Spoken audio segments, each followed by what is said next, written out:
Es una rebelión sangrienta. Hay miles de muertos, campos arrasados. Es el infierno en la tierra.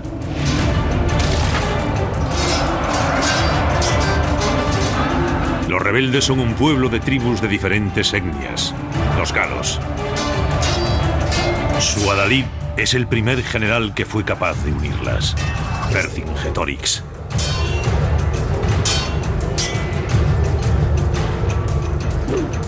Su enemigo es uno de los generales más famosos y despiadados de la historia antigua, Julio César.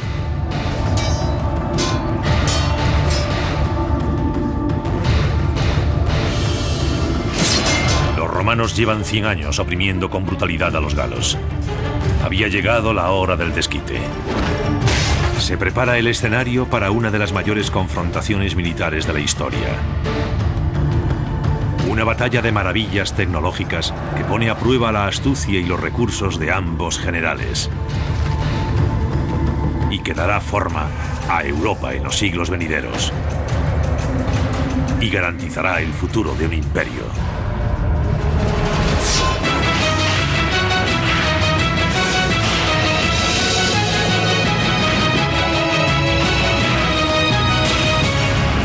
Batallas legendarias, César y el Gran Asedio.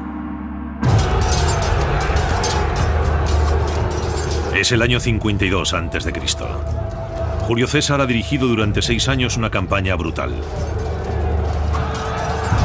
Su objetivo es conquistar las tierras conocidas como la Galia, para convertirla en una provincia romana.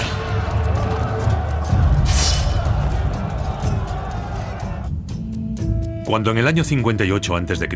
se le otorga el mando de la Galia a César, la República Romana ya se había expandido por el norte de África, Grecia, Sicilia, Córcega, Cidonia e Hispania. Pero Roma no había conseguido someter a su vecino del norte, la Galia. Roma siempre había mostrado dudas sobre la expansión hacia el norte, porque tenía una larga historia de más de 300 años, de luchas sangrientas y antagonismo con los galos. Estos pueblos del norte, cuando hacían alguna invasión, eran brutales. Incluso saquearon Roma en el siglo III a.C. Había una muy mala relación. Pero la República de Roma es cada día más fuerte. Julio César, al mando de más de 50.000 soldados romanos, se abre paso a través de la Galia con una crueldad clamorosa. El Senado romano envió a César a la Galia como procónsul, es decir, para conquistar la región y transformarla en una provincia de Roma. Lo más curioso de este gran general es que no había estado nunca en el ejército y carecía de experiencia alguna en combate o de mando en combate. ¿Y por qué es un gran general? La respuesta es que fue el primer general romano en dejar no solo sus memorias, sino un relato detallado de todas sus campañas, lo que denota una gran inteligencia. Con lo que escribió César sobre los 6 años de guerra en la Galia, se llenaron 7 libros. Aunque él se considera un genio militar, puede que su éxito se explique por la calidad de su ejército. Cuando se desarrolló la campaña de la Galia, el ejército romano se había profesionalizado. Hasta el siglo I era un ejército de milicias. Había que reclutar nuevas tropas cada año, adiestrarlas y someterlas al control de generales políticos, lo que creaba problemas. Pero las reformas militares, instituidas 50 años antes de la llegada de César al poder, crearon un ejército disciplinado de soldados profesionales. Es posible que el encargado fuese un aficionado, pero había 10 legiones de soldados profesionales. Es uno de los puntos que explica el éxito de César. Quizás otro punto sea que se puede ser un gran general aunque no se combata. En el caso de la Galia no eran ejércitos realmente significativos. La Galia no es una nación unificada con un ejército nacional. Es un conglomerado de ejércitos tribales que carece de disciplina y cohesión. El problema fundamental de la Galia es que era una región de entre 15 y 20 millones de habitantes con muchos grupos étnicos distintos que se habían peleado entre ellos durante generaciones y no habían desarrollado una capacidad militar sofisticada. Aún así, la conquista de la Galia es más difícil de lo que prevé César. No se podía derrotar un ejército, ganar una batalla y conquistar la Galia. Había que derrotar a cientos de pequeños ejércitos. César se enfrenta a cada nuevo ejército galo con una crueldad creciente.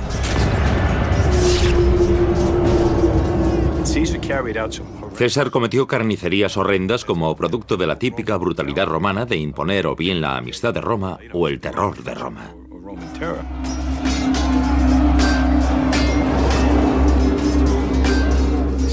El reinado de César fue el del terror.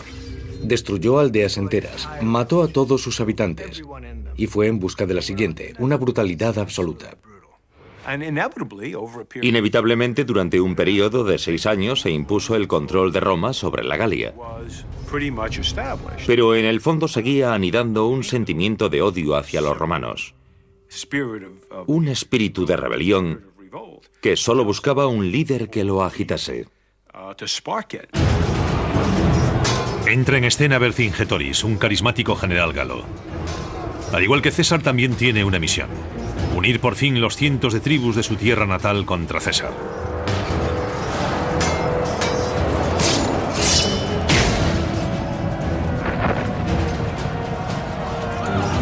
Vercingétorix es un rival digno de César. De joven se había adiestrado y peleado al lado de las legiones romanas. Vercingétorix había sido jinete del ejército de César en las anteriores guerras gálicas. Sabe cómo funciona el ejército romano. Conoce sus puntos fuertes y sus puntos débiles. Es el tipo adecuado para hacerle frente a César. Vercingétorix estaba convencido de que podía ser el momento justo, la gran oportunidad de los galos. No era su tribu o la otra, era todo el mundo. Creía que podía encender la chispa con un ataque triunfal contra los romanos, y que de ese modo, por primera vez, las principales tribus galas unirían sus fuerzas para combatir la opresión romana, derrotar a César y expulsar a los romanos. Eso era lo que había pensado.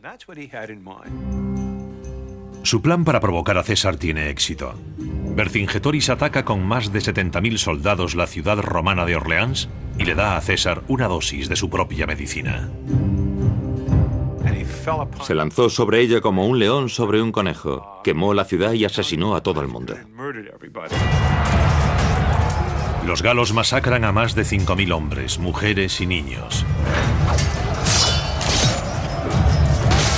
Vercingétorix envía a César un mensaje claro: los galos no tolerarán más la brutalidad del general romano. Esa fue la chispa de la revuelta. Fue un hecho señalado que impulsó a los galos a luchar contra Roma.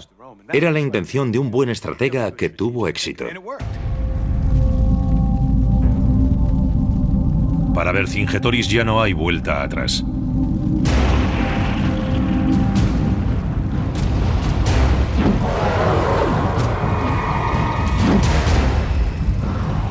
Ha comenzado la revolución. Él y César se encontrarán frente a frente. Pero Vercingétorix tiene la iniciativa.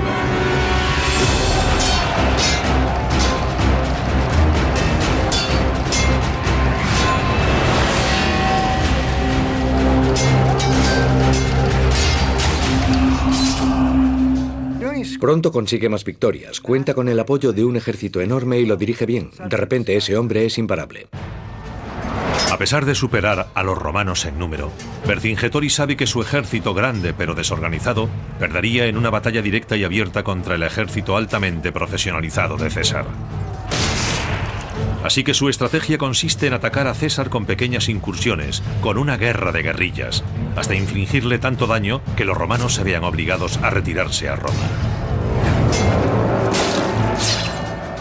Su política es la de acosar a los romanos, impedir que se hagan con comida, causarles dolores de cabeza. Para mantener a las tropas romanas en vilo, Vercingétorix hace algo que tendrá una gran repercusión en la historia militar. Convence a los galos para que quemen sus aldeas, sus cosechas, sus campos. Es una estrategia conocida como tierra quemada. Lo quemaban todo. Las ciudades, las aldeas, los campos, todo. En otras palabras, no dejaban nada con lo que pudiese sobrevivir el ejército romano. En agosto del año 52 a.C., tras implantar su táctica de tierra quemada, Vercingetorix dirige una pequeña emboscada contra los romanos cerca de la actual Dijon. El arma favorita de los galos es la espada ancha. Tiene una hoja pesada de hierro diseñada para aplastar con la fuerza bruta. El soldado romano porta una espada corta, de 66 centímetros de largo y 6 de ancho. La espada corta tiene una hoja de acero afilada y se utiliza para apuñalar.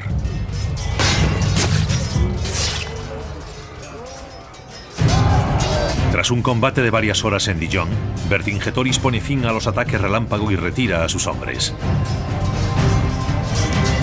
Parece que tiene éxito la estrategia del galo. César se pone en marcha desde Dijon hacia la frontera de Roma. Vercingetorix lo persigue con su ejército para impedir que César alcance Roma y reabastezca sus fuerzas.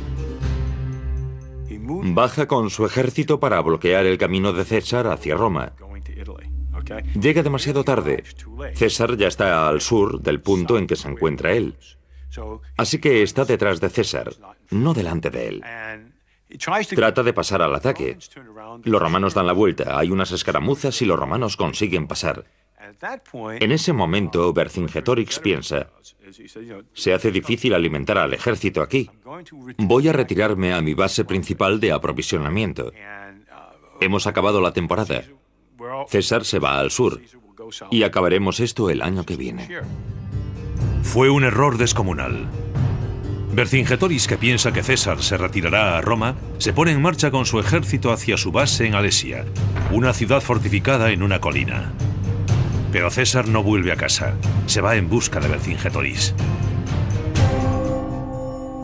Lo que hace César en lugar de volver a casa es dar la vuelta. Acaba con la retaguardia de los galos y los persigue hasta Alesia. Tras el ataque de César sobre la retaguardia gala, Vercingetorix y su ejército huyen a la pequeña ciudad fortificada de Alesia. Al cabo de unos días, la ciudad está rodeada por los 50.000 refuerzos de César. Siguen llegando sin parar. De repente hay 10 legiones romanas rodeando a Vercingetorix, que debía pensar, ¿dónde diablos me he metido? Vercingetorix ha tenido un gran éxito en su guerra de guerrilla contra César. Pero ahora está atrapado y ha perdido la pequeña ventaja que tenían los galos. Este es el tipo de batalla del gusto de César, que está a punto de realizar una de las operaciones de asedio más brillantes del mundo antiguo.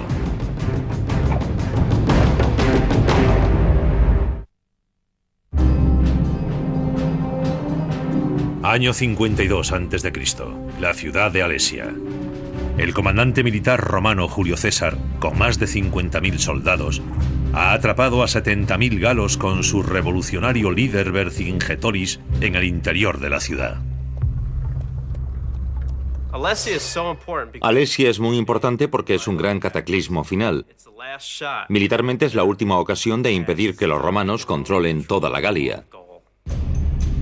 Alesia es la moderna ciudad de Alise-en-Reine, localizada en la Francia actual. La ciudad tiene unos 7,5 kilómetros de circunferencia, posiblemente rodeada por un pequeño muro de 1,80 metros de alto. Alesia, en la que viven 10.000 mujeres, hombres y niños, se sitúa en una pequeña colina, a unos 500 metros de altura sobre un valle. El valle lo atraviesan 2 ríos pequeños. La ciudad está rodeada por una cadena montañosa. Está bien protegida. Es una posición defensiva fuerte para los galos. Sin embargo, César decide montar el sitio de Alesia. Se trata de una campaña militar sin precedentes en la historia. La maniobra de asedio creada por César es ingeniosa. No he encontrado a nadie, ninguna fuente que diga que sus técnicas de asedio hayan sido utilizadas antes. El ejército de César posee la tecnología de sitio más sofisticada de la época. Está equipado con una catapulta llamada Onager. Es conocida como la Salvaje por su potencia, capaz de lanzar un proyectil de 50 kilos a 400 metros. Los romanos también utilizan la ballista. La ballista, que en latín significa lanzapiedras, dispara cargas de plomo a casi 100 metros. Cada legión romana cuenta con 30 de estas. Pero un asedio es algo más que un ataque con armas modernas y poderosas. Y César sabe que la táctica correcta en Alesia no es un bombardeo incesante. Al contrario, César cree que para ganar esta batalla no debe hacer salir a los galos, sino matarlos de hambre. César decide construir un muro de 15 kilómetros alrededor de Alesia para encerrar a los galos dentro de su ciudad. Lo que Vercingetoris pensó que sería un refugio seguro resulta ser una trampa mortal. Primero los soldados de César excavan una zanja de 6 metros de ancho y 6 de profundidad. A continuación excavan otra zanja de 5 metros de ancho y 2,5 metros de profundidad que puede llenarse de agua. Después otro foso seco. Finalmente comienzan las obras del muro de 4 metros de altura, rematado por torres de vigilancia cada 75 metros. Lo llaman circunvalación. Se construye un muro alrededor de una ciudad. Se trata de meter en prisión a miles de personas. El propósito de todo eso era impedir que saliese nadie de la ciudad. Podían salir de sus propios muros, pero estaban atrapados en un terreno peligroso entre el muro de madera de los romanos y su propio muro. No es la primera vez que César demuestra ser un maestro de la tecnología. En el año 55 a.C., 3 años antes, cruzaron el Rin 400.000 germanos que buscaban un nuevo hogar y se instalaron en la Galia. César les envió inmediatamente un mensaje brutal. Ordenó a sus tropas, 50.000 soldados, que fuesen al Rin para acabar con los germanos. Lo que hizo a continuación fue horroroso y tecnológicamente sorprendente. César anticipó la maestría tecnológica que acabaría mostrando en Alesia. Construyó un puente en suspensión de 120 metros de largo y 12 de ancho sobre el Rin para perseguirlos en Alemania y masacrarlos. Una vez salvado el río, César lo arrasó todo, brutalmente y sin misericordia. Eran 430.000 personas, entre hombres, mujeres y niños. No hubo supervivientes. Fue una carnicería política deliberadamente calculada para enviar un mensaje a los otros pueblos. Al margen de su brutalidad, el puente de César sobre el Rin sigue siendo uno de los grandes logros de la ingeniería del mundo antiguo. El puente se construyó en 10 días. Fue increíble. Lo construyó con postes, vigas y cables. Lo construyó para decirles a los germanos: el Rin no es una barrera, podemos atraparos cuando queramos. Tras la carnicería, César regresó a la Galia y destruyó inmediatamente el puente. En Alesia, César utiliza la misma superioridad tecnológica para atrapar a los galos dentro de la ciudad. El general Vercingetoris observa cómo se levanta a su alrededor el muro de César. El muro de 4 metros de alto se construye en parte con la tierra sacada de las zanjas, se corona con fortificaciones de madera y se levantan torres de vigilancia cada 75 metros. Encima de todo eso colocan lanzas afiladas, como una versión antigua del alambre de espino, por si alguien intenta escalarlo. El muro se extiende por toda la circunferencia de la ciudad, salvo un par de lugares con barreras naturales. Es una carrera contra el tiempo. En cuanto César concluya el muro de casi 15 kilómetros de perímetro, será impenetrable y quedará atrapada toda la población de Alesia. Unos 10.000 hombres, mujeres y niños, así como sus nuevos inquilinos, los 70.000 valientes soldados galos. Vercingetoris había almacenado carne y maíz en Alesia, pero no le durará para siempre. Los hombres de César podían ir a robar o a comprar provisiones, pero eso es más fácil decirlo que hacerlo. No olvidemos que Vercingetoris había destruido mucho durante su campaña de Tierra Quemada. Vercingetoris sabe que la batalla la ganará el que sea capaz de evitar morirse de hambre. Por eso su única esperanza es impedir la construcción del muro y evitar que los romanos acumulen provisiones. Si consiguiese aguantar a César en la ciudad, tarde o temprano, al ejército romano le resultaría difícil conseguir comida, y eso mermaría sus fuerzas. Lo que tenía que hacer era atacar al ejército romano sin descanso e impedir que almacenase provisiones. Vercingetorix recurre a su antigua táctica, la guerra relámpago. Envía varios miles de jinetes a hostigar a los obreros de César y a los que buscan comida. Vercingetorix se sale con la suya unas cuantas veces, pero al final, durante uno de esos ataques, César lanza un contraataque. No sabemos con certeza de cuántos jinetes disponía César, pero calculo que entre 5.000 o 6.000 y otros 3.000 o 4.000 jinetes mercenarios. Una escaramuza ocurrida entre el muro de César y Alesia. La caballería romana consigue ventaja y los galos se retiran. Pero Vercingetorix ordena cerrar las puertas de Alesia para proteger a los galos que ya están dentro. Los galos sufren muchas bajas. Son hombres sin caballo que tratan de volver a la ciudad. Vercingetorix ha sentenciado a muerte a sus hombres.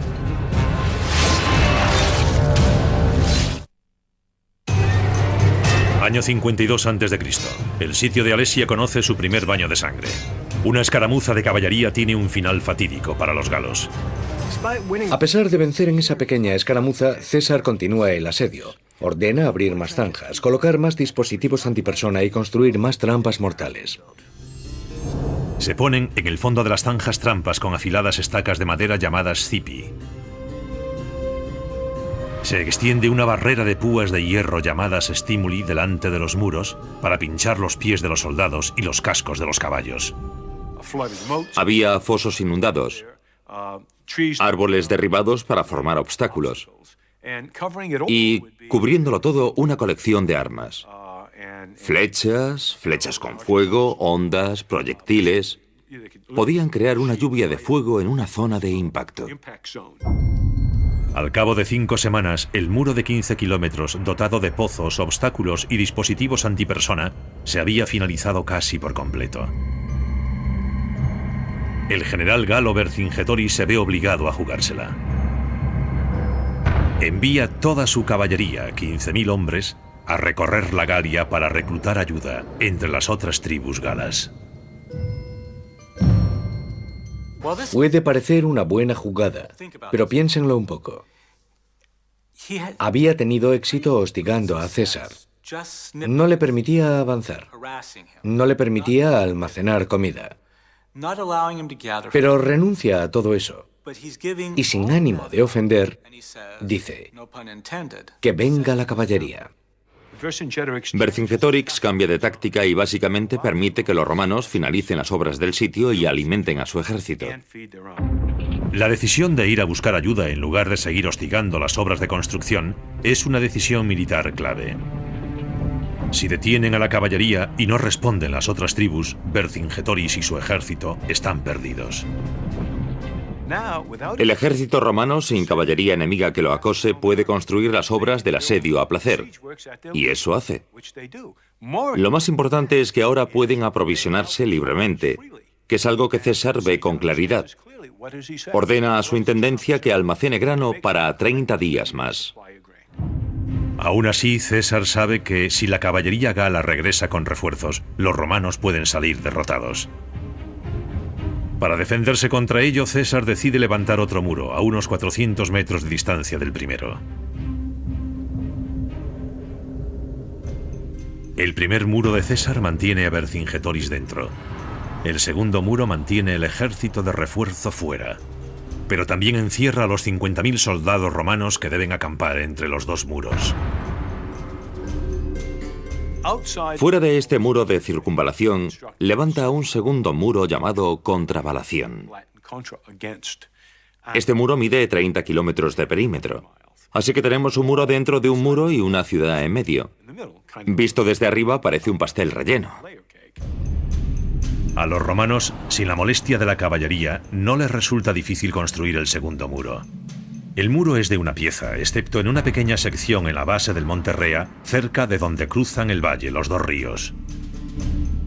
Finalizada la construcción del muro, todo el mundo comprende que lo que decidirá el ganador y el perdedor de la batalla es la comida. César sabe que en cuanto aparezcan los otros galos no podrá enviar a sus hombres a aprovisionarse. Y Vercingetorix, dentro de la ciudad, controla personalmente las raciones de carne y maíz. Estamos en la 7ª semana de asedio. En la ciudad escasean las provisiones, subsisten con la comida que han almacenado antes de ser sitiados. El agua para cerca de las 100.000 mujeres y niños y soldados galos proviene de los pequeños ríos o manantiales. Cuentan que uno de los hombres de Vercingetorix le dijo: comámonos los soldados muertos, los habitantes de la ciudad. Así podremos resistir mucho tiempo. No habría sido el primer caso de canibalismo ni el último. Recuerden el grupo de Donner en nuestra propia historia. En los viejos libros de historia siempre se califica a los galos de bárbaros, pero está claro que tenían algo de humanidad. Vercingetorix no lo permitió. Sabe que hay demasiadas bocas hambrientas que alimentar. Traza un plan que espera que salve las vidas de algunas mujeres y niños. Lo que hizo fue mandarlos al muro romano y decirles: dejad que se vayan. Esto no tiene sentido. O convertidlos en esclavos. César rechaza la oferta. Sus hombres están al borde de la hambruna. No hay nada que recoger en la tierra que rodea Alesia por culpa de la estrategia de tierra quemada de Vercingetorix. Siente poca simpatía por las mujeres y niños galos desesperados que deben regresar a Alesia. Pero Vercingetorix tampoco quiere recogerlos de nuevo. Se había deshecho de una gran cantidad de personas que ya no debía alimentar. Se negó a abrir las puertas de la ciudad. Así quedó atrapada mucha gente entre el muro exterior y el primer muro romano, donde simplemente dejaron que se muriera de hambre. Hay cerca de 3.000 mujeres y niños atrapados en tierra de nadie, títeres en la lucha de voluntades entre Vercingetorix y César. Estos pobres desgraciados languidecen en una especie de limbo. Están atrapados literalmente en medio de la batalla. No los quiere nadie. Es Vercingetorix el que primero cede en esta lucha de voluntades. Al final se abren las puertas de Alesia y vuelven a entrar los habitantes de la villa. César gana la batalla de voluntades.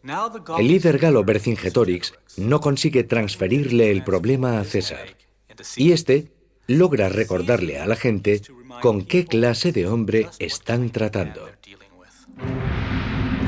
Para los galos, el panorama es desolador. Pero a los 3 días aparece en el horizonte un ejército galo de refresco con 60.000 hombres.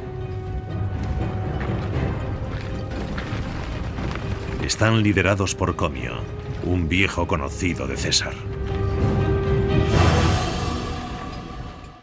Comio había sido un aliado de César en las primeras guerras gálicas.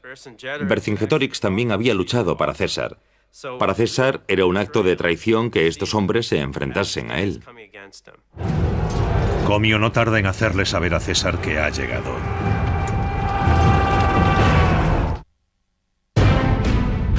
Por primera vez en el sitio de Alesia, parece que César puede estar en apuros.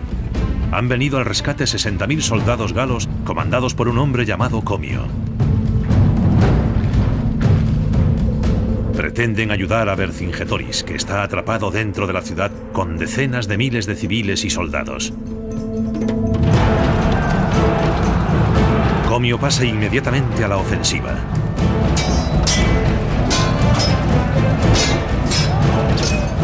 Se pone al frente de la infantería y ataca los puestos romanos del exterior. Los galos estaban muy bien organizados. Mezclaban la infantería con la caballería y se protegían con arqueros y lanzadores con ondas.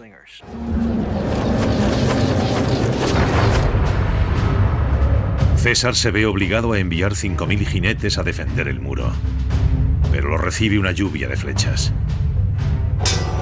Cuando parece que cederán las defensas romanas, César envía refuerzos. Ha elegido el momento justo. y las nuevas tropas rechazan a los galos. A pesar de la gran diferencia en número, César hace retroceder a los galos hasta las montañas y realiza una masacre entre los arqueros que apoyaban a la caballería gala. La batalla es encarnizada desde el mediodía hasta que se pone el sol. Vencen los romanos. El primer asalto de los galos es un fracaso. La batalla era prácticamente suya. Tenían 4 veces más soldados y aún así no pudieron derrotar a César. No era un buen augurio. Pero Vercingetorix no tiene intención de rendirse. De alguna forma consigue coordinarse con Comio para lanzar un ataque nocturno en todos los frentes contra las posiciones romanas. No sabemos muy bien cómo se comunicarían Comio y Vercingetorix. Puede que tuviesen espías capaces de atravesar el muro, pero no creo que se comunicasen durante la batalla. Aquello era un caos.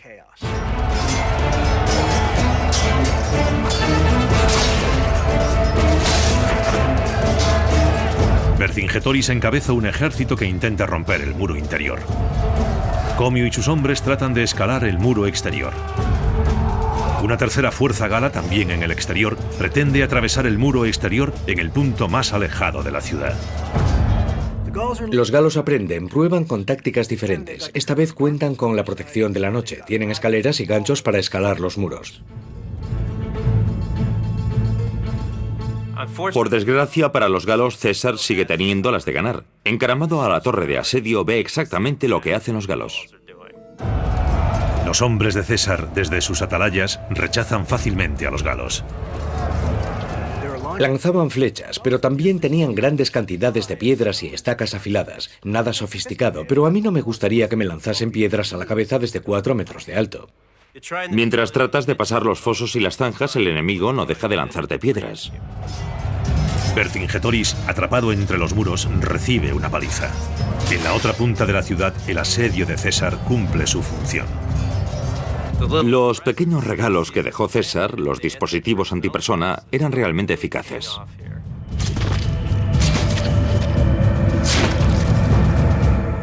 No pueden dar un paso sin caer desde 3 metros sobre una estaca o sin que se les clave un gancho en las piernas. Los galos no pueden superar el asedio perfectamente diseñado por César. Comio recibe una paliza fuera. Vercingetorix recibe una paliza dentro. Los dispositivos antipersona acaban con los galos a mansalva. Y todos ellos reciben una lluvia constante de flechas y lanzas romanas. Al amanecer se retiran todas las fuerzas galas, tanto dentro como fuera de los muros. César ha vencido una vez más. Esto tuvo que volver locos a Comio y a Vercingetorix. A pesar de contar con el triple de hombres, se pasan el tiempo rellenando las zanjas y muriendo a manos de los romanos. César es como un gran jugador de ajedrez. Al sitiar Alesia y luego construir el segundo muro para rechazar a los galos desde el exterior, ha neutralizado la ventaja numérica que tienen los galos. Es una genialidad. Han pasado 5 días. El hambre hace mella en los galos. Estos, desesperados, tratan de buscar el modo de detener a los romanos. Ya han sufrido 2 derrotas, pero tienen que hacer algo. Dentro de la ciudad, la gente se muere de hambre. Por fin los galos descubren el punto débil en el muro romano exterior al pie del monte Rea. César no puede conectar completamente el muro exterior por culpa del río Ose. Es una brecha que pretende explotar Comio. Lo que hacen es acercarse de noche a ese punto débil situado entre 2 colinas y esconderse en el bosque. A la mañana siguiente atacan. Los hombres de Comio pasan por la brecha en el muro y arrasan a la infantería romana.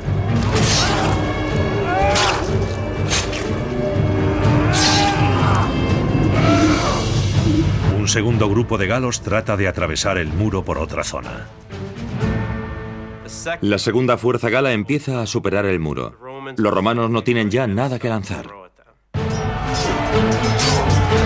Al mismo tiempo, Vercingetorix ataca desde el interior.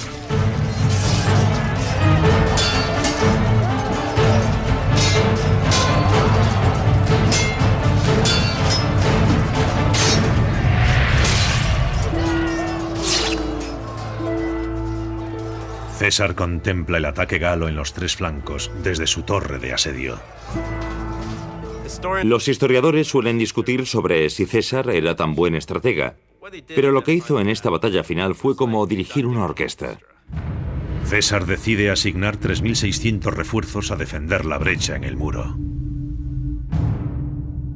Ordenó que la caballería del lado norte actuase como refuerzo para proteger aquel punto débil, pero al mismo tiempo los galos enviaron otros 20.000 hombres a la brecha del muro.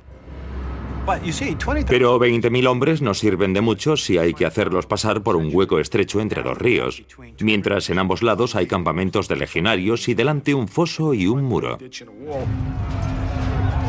César observa el cambio de táctica de los galos. Si no consiguen atravesar el muro, lo derribarán. Ahora están junto al muro y empiezan a destruirlo con ganchos de hierro especiales para derribar los muros de las ciudades asediadas. Es el mundo al revés por culpa de los muros de César. Normalmente son los conquistadores los que usan los ganchos, no los defensores. Es una batalla encarnizada en todos los frentes.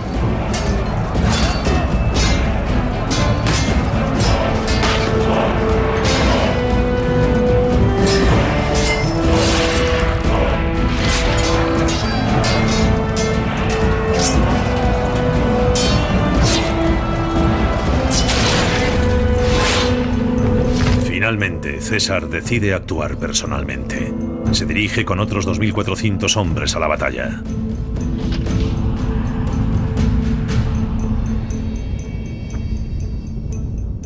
Asume el mando de 4 cohortes de infantería y se pone su famosa capa roja. Siempre le pareció importante que las tropas viesen a sus generales en la batalla, y entra en la refriega con sus 4 cohortes.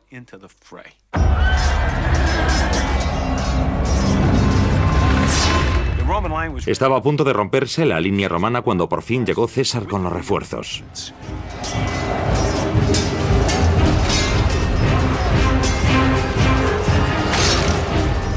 Ahí está, ensartando galos con su espada, haciendo una carnicería.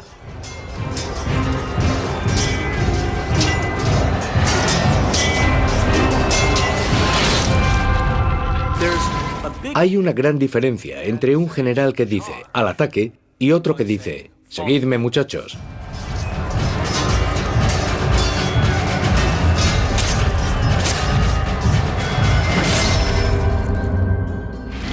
Patton se ponía la capa roja para imitar a César. Cuando llega César, los legionarios romanos dejan en el suelo las lanzas, las jabalinas, las cosas que lanzaban a distancia. Cogen las espadas y arremeten contra los galos.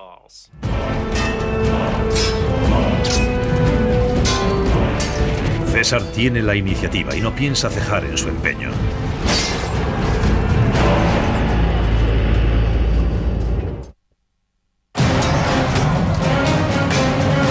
Tras 2 meses de asedio en Alesia, Julio César, con su famosa capa roja, dirige a sus hombres en la batalla contra los galos.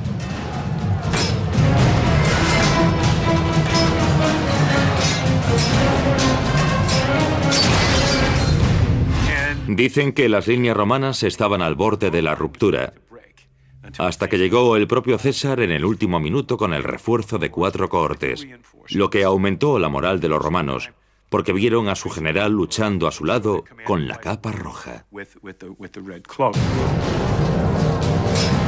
Esa noche llega la oportunidad de César. Persigue a los galos hasta su campamento y los sacrifica como a animales.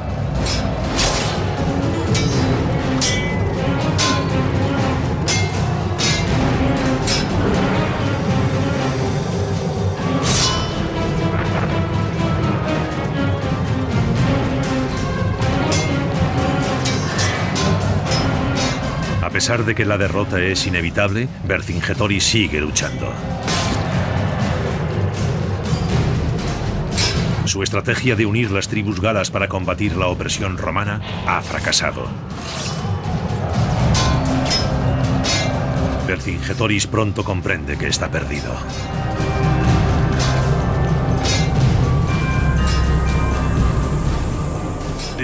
La derrota es un mensaje de desesperanza para las otras tribus de la coalición.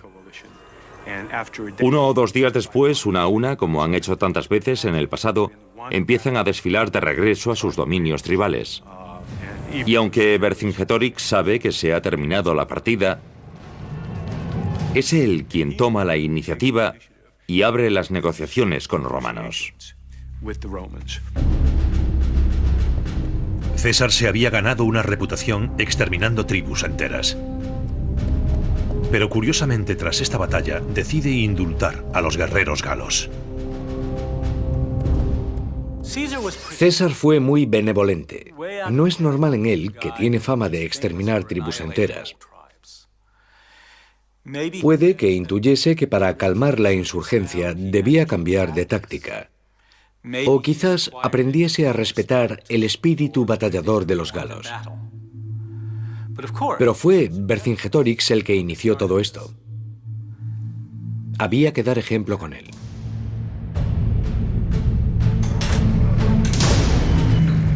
Es el 2 de octubre del año 52 a.C. Tras casi 2 meses de una cruenta batalla, Vercingetorix se rinde.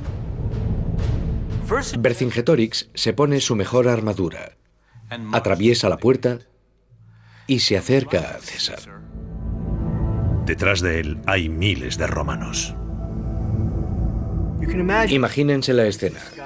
He aquí el hombre que se atrevió a desafiar a César cara a cara.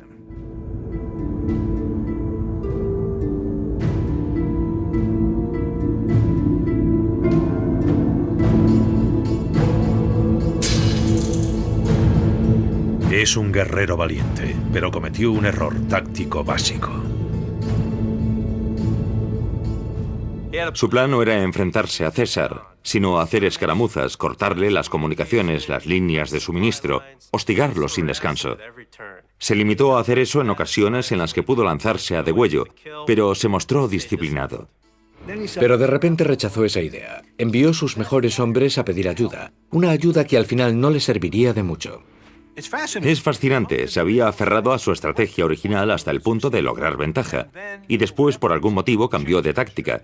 Eso le costó caro. Muchos de los galos son puestos en libertad, pero Vercingetorix es llevado a Roma y ejecutado. Las crónicas cuentan que lo estrangularon en la vía pública para celebrar uno de los triunfos de César, aunque no hay muchas pruebas de ello. Lo más probable es que lo ejecutasen en un calabozo. Los romanos no le hacían ascos a una ejecución pública, pero en este caso se contentaron con deshacerse del líder de los galos, el hombre que temían que pusiese la Galia en pie contra ellos. César se pasó el invierno sofocando los últimos rescoldos de la rebelión. Roma no tendrá que luchar contra los galos en los próximos 400 años. Podemos comparar a César con William Tecumseh Sherman, por su marcha a través de Georgia. En 1867 le encargaron doblegar la resistencia de los indios en el oeste. Utilizó contra los indios la misma táctica de César contra los galos: tierra quemada, masacres, exterminio, hambre, con el mismo resultado. Ganó él. Se crearon reservas para los indios y se convirtieron en americanos.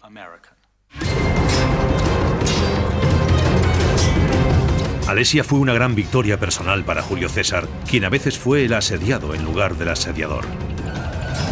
Pero el resultado de la batalla es algo más que material dramático para las memorias de César. A largo plazo, la batalla de Alesia fue una de las cosas más beneficiosas para toda Europa. Lo que hizo fue permitir la romanización de una vasta región, desde el Rin hasta los Pirineos, lo que hoy llamaríamos Europa Occidental.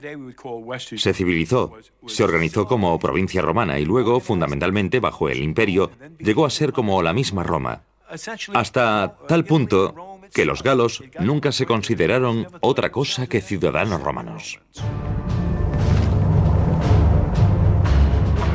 Hay quien dice que la campaña de César fue el reinado del terror. Pero en Alesia utilizó estrategias brillantes para derrotar a un numeroso ejército galo que atacaba desde los flancos. El resultado fue que César, además de destruir a los galos, unió un territorio que se convertiría en una parte importante de la Europa occidental.